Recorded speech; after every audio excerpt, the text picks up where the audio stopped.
Update your info में आपका स्वागत है। लाइक, शेयर एंड सब्सक्राइब करना ना भूले। क्रिया वर्ब की परिभाषा। जिस शब्द से किसी काम का करना या होना समझा जाए उसे क्रिया कहते हैं। जैसे पढ़ना, खाना, पीना, जाना इत्यादि। क्रिया का अर्थ होता है करना। प्रत्येक भाषा के वाक्य में क्रिया का बहुत महत्व होता है। प्रत्येक वाक्य क्रिया से ही पूरा होता है। क्रिया किसी कार्य के करने या होने को दर्शाती है। क्रिया को करने वाला कर्ता कहलाता है। अली पुस्तक पढ़ रहा है। बच्चा पलंग से गिर गया। उपर्युक्त वाक्यों में अली और बच्चा कर्ता हैं और उनके द्वारा जो कार्य किया जा रहा है या किया गया वह क्रिया है। जैसे पढ़ रहा है, गिर गया। वाक्य में क्रिया का इतना अधिक महत्व होता है कि कर्ता अथवा अन्य योजकों का प्रयोग न होने पर भी केवल क्रिया से ही वाक्य का अर्थ स्पष्ट हो जाता है। जैसे 1 पानी लाओ, 2 चुपचाप बैठ जाओ, 3 रुको, 4 जाओ। अतः कहा जा सकता है कि जिन शब्दों से किसी काम के करने या होने का पता चले उन्हें क्रिया कहते हैं। क्रिया का मूल रूप धातु कहलाता है। इनके साथ कुछ जोड़कर क्रिया के सामान्य रूप बनते हैं। जैसे धातु रूप बोल, पढ़, घूम, लिख, गा, हंस, देख आदि। सामान्य रूप बोलना, पढ़ना, घूमना, लिखना, गाना, हंसना, देखना आदि। मूल धातु में ना प्रत्यय लगाने से क्रिया का सामान्य रूप बनता है। क्रिया के भेद। रचना के आधार पर क्रिया के 4 भेद होते हैं। 1 संयुक्त क्रिया कॉम्पाउंड वर्ब, 2 नामधातु क्रिया नॉमिनल वर्ब, 3 प्रेरणार्थक क्रिया कॉजेटिव वर्ब, 4 पूर्वकालिक क्रिया एब्सोल्यूटिव वर्ब। 1 संयुक्त क्रिया कॉम्पाउंड वर्ब। जो क्रिया 2 या 2 से अधिक धातुओं के मेल से बनती है उसे संयुक्त क्रिया कहते हैं। जैसे बच्चा विद्यालय से लौट आया, किशोर रोने लगा, वह घर पहुंच गया। उपर्युक्त वाक्यों में एक से अधिक क्रियाएं हैं। जैसे लौट आया, रोने लगा, पहुंच गया। यहाँ ये सभी क्रियाएं मिलकर एक ही कार्य पूर्ण कर रही हैं। अतः ये संयुक्त क्रियाएं हैं। इस प्रकार जिन वाक्यों की एक से अधिक क्रियाएं मिलकर एक ही कार्य पूर्ण करती हैं उन्हें संयुक्त क्रिया कहते हैं। संयुक्त क्रिया में पहली क्रिया मुख्य क्रिया होती है तथा दूसरी क्रिया रंजक क्रिया। रंजक क्रिया मुख्य क्रिया के साथ जुड़कर अर्थ में विशेषता लाती है। जैसे माताजी बाजार से आ गई। इस वाक्य में आ मुख्य क्रिया है तथा गई रंजक क्रिया। दोनों क्रियाएं मिलकर संयुक्त क्रिया आना का अर्थ दर्शा रही हैं। विधि और आज्ञा को छोड़कर सभी क्रियापद 2 या अधिक क्रियाओं के योग से बनते हैं। किंतु संयुक्त क्रियाएं इनसे भिन्न है, क्योंकि जहां एक और साधारण क्रियापद हो, रो, सो, खा इत्यादि धातुओं से बनते हैं, वहां दूसरी ओर संयुक्त क्रियाएं होना, आना, जाना, रहना, रखना, उठाना, लेना, पाना, पढ़ना, डालना, सकना, चुकना, लगना, करना, भेजना, चाहना इत्यादि क्रियाओं के योग से बनती हैं। इसके अतिरिक्त सकर्मक तथा अकर्मक दोनों प्रकार की संयुक्त क्रियाएं बनती हैं। जैसे अकर्मक क्रिया से लेट जाना, गिर पड़ना।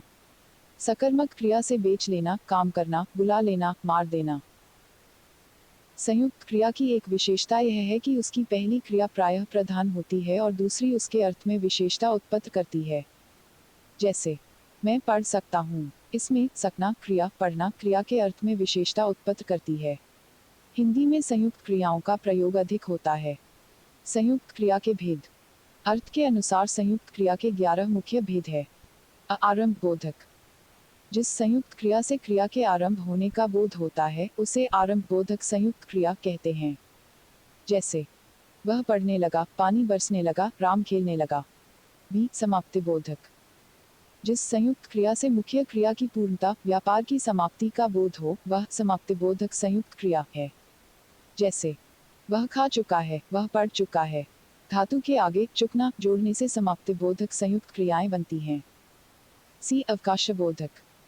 जिससे क्रिया को निष्पन्न करने के लिए अवकाश का बोध हो वह अवकाश बोधक संयुक्त क्रिया है।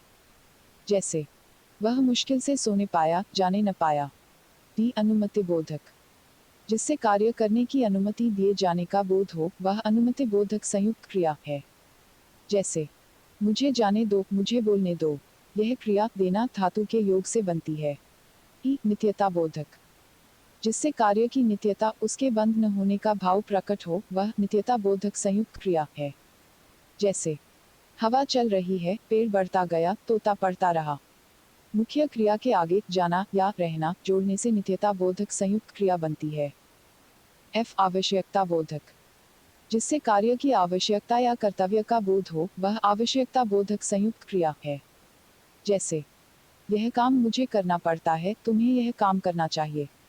साधारण क्रिया के साथ पढ़ना, होना या चाहिए क्रियाओं को जोड़ने से आवश्यकता बोधक संयुक्त क्रियाएं बनती हैं।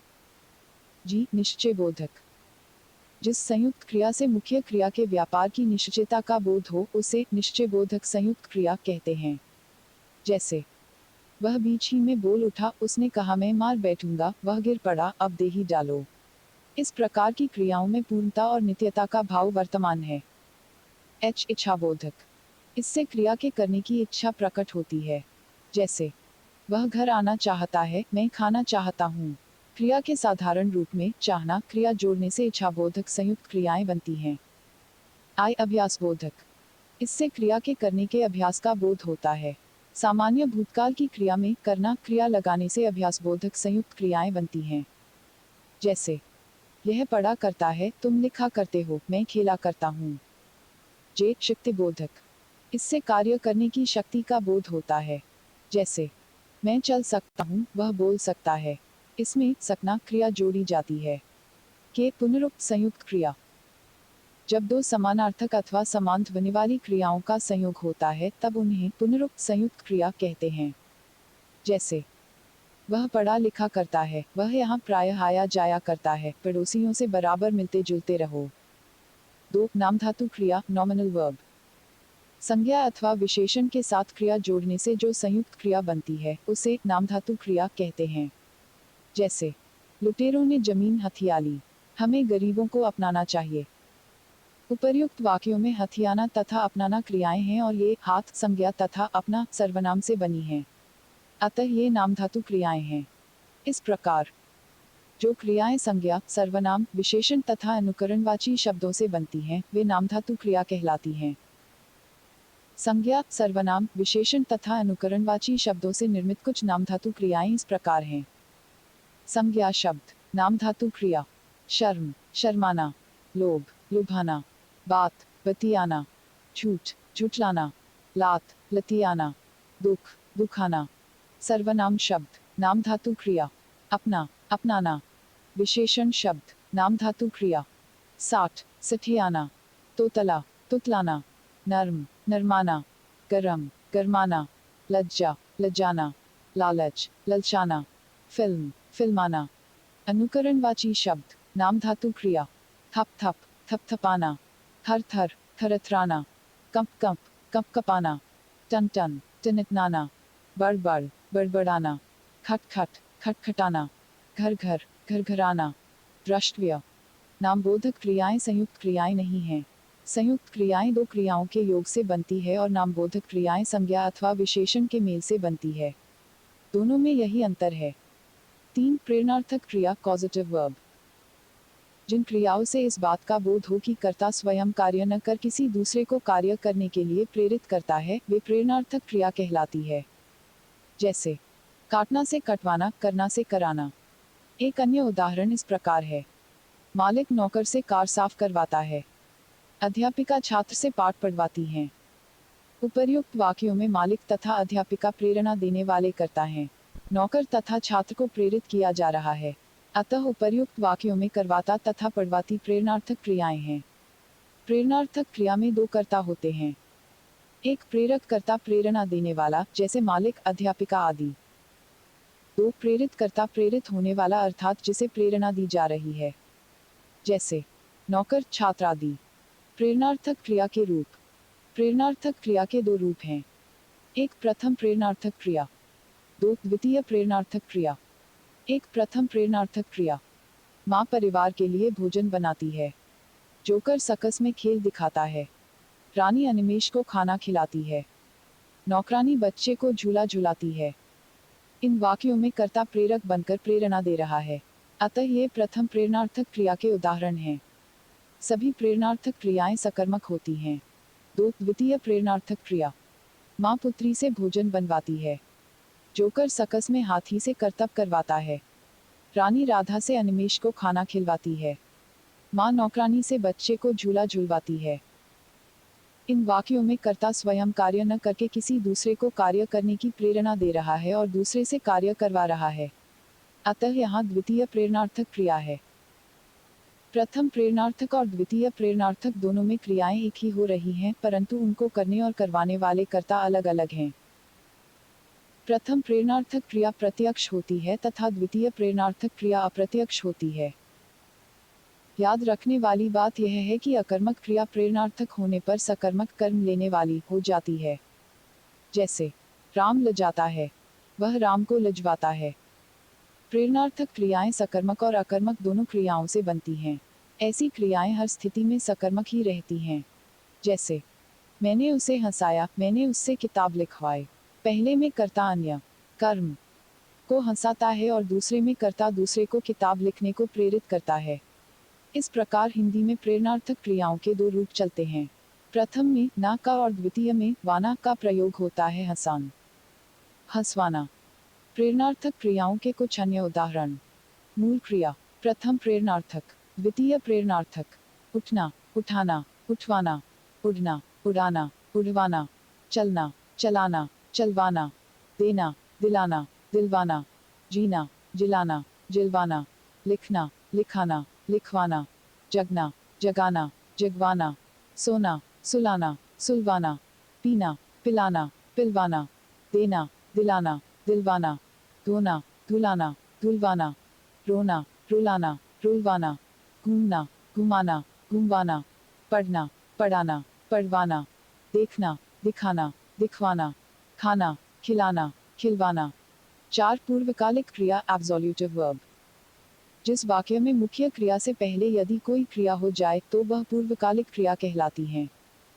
जैसे पुजारी ने नहाकर पूजा की, राखी ने घर पहुंचकर फोन किया। उपर्युक्त वाक्यों में पूजा की तथा फोन किया मुख्य क्रियाएं हैं। इनसे पहले नहाकर पहुंचकर क्रियाएं हुई हैं। अतः ये पूर्वकालिक क्रियाएं हैं। पूर्वकालिक का शाब्दिक अर्थ है पहले समय में हुई। पूर्वकालिक क्रिया मूल धातु में कर अथवा करके लगाकर बनाई जाती हैं। जैसे चोर सामान चुराकर भाग गया, व्यक्ति ने भागकर बस पकड़ी, छात्र ने पुस्तक से देखकर उत्तर दिया, मैंने घर पहुंचकर चैन की सांस ली। कर्म की दृष्टि से क्रिया के निम्नलिखित दो भेद होते हैं। एक सकर्मक क्रिया ट्रांजिटिव वर्ब, दो अकर्मक क्रिया इंट्रांजिटिव वर्ब।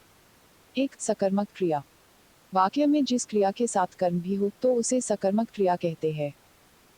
इसे हम ऐसे भी कह सकते हैं, सकर्मक क्रिया उसे कहते हैं जिसका कर्म हो या जिसके साथ कर्म की संभावना हो, अर्थात जिस क्रिया के व्यापार का संचालन तो कर्ता से हो पर जिसका फल या प्रभाव किसी दूसरे व्यक्ति या वस्तु अर्थात कर्म पर पड़े। सरल शब्दों में जिस क्रिया का फल कर्म पर पड़े उसे सकर्मक क्रिया कहते हैं। जैसे अध्यापिका पुस्तक पढ़ा रही हैं, माली ने पानी से पौधों को सींचा। उपर्युक्त वाक्यों में पुस्तक, पानी और पौधे शब्द कर्म है क्योंकि कर्ता अध्यापिका तथा माली का सीधा फल इन्हीं पर पड़ रहा है। क्रिया के साथ क्या, किसे, किसको लगाकर प्रश्न करने पर यदि उचित उत्तर मिले तो वह सकर्मक क्रिया होती है। जैसे उपर्युक्त वाक्यों में पढ़ा रही है, सींचा क्रियाएं हैं। इनमें क्या, किसे तथा किसको प्रश्नों के उत्तर मिल रहे हैं। अतः ये सकर्मक क्रियाएं हैं। कभी कभी सकर्मक क्रिया का कर्म छिपा रहता है। जैसे वह गाता है, वह पढ़ता है। यहाँ गीत और पुस्तक जैसे कर्म छिपे हैं। सकर्मक क्रिया के निम्नलिखित दो भेद होते हैं। अ एक कर्मक क्रिया, बी विकर्मक क्रिया। अ एक कर्मक क्रिया, जिस सकर्मक क्रियाओं में केवल एक ही कर्म होता है वे एक कर्मक सकर्मक क्रिया कहलाती हैं। जैसे श्याम फिल्म देख रहा है, नौकरानी झाड़ू लगा रही है। इन उदाहरणों में फिल्म और झाड़ू कर्म है। देख रहा है तथा लगा रही है क्रिया का फल सीधा कर्म पर पड़ रहा है, साथ ही दोनों वाक्यों में एक एक ही कर्म है। अतः यहाँ एक कर्मक क्रिया है। बी विकर्मक क्रिया, विकर्मक अर्थात दो कर्मों से युक्त। जिन सकर्मक क्रियाओं में एक साथ दो दो कर्म होते हैं वे विकर्मक सकर्मक क्रिया कहलाते हैं। जैसे श्याम अपने भाई के साथ फिल्म देख रहा है, नौकरानी फिनाइल से पोछा लगा रही है। इन उदाहरणों में क्या, किसके साथ तथा किससे प्रश्नों के उत्तर मिल रहे हैं। जैसे पहले वाक्य में श्याम किसके साथ क्या देख रहा है, प्रश्नों के उत्तर मिल रहे हैं कि श्याम अपने भाई के साथ फिल्म देख रहा है। दूसरे वाक्य में नौकरानी किससे क्या लगा रही है। प्रश्नों के उत्तर मिल रहे हैं कि नौकरानी फिनाइल से पोछा लगा रही है। दोनों वाक्यों में एक साथ दो दो कर्म आए हैं, अतः ये द्विकर्मक क्रियाएं हैं। विकर्मक क्रिया में एक कर्म मुख्य होता है तथा दूसरा गौण आश्रित। मुख्य कर्म क्रिया से पहले तथा गौण कर्म के बाद आता है। मुख्य कर्म प्राणीवाचक होता है जबकि गौण कर्म प्राणीवाचक होता है।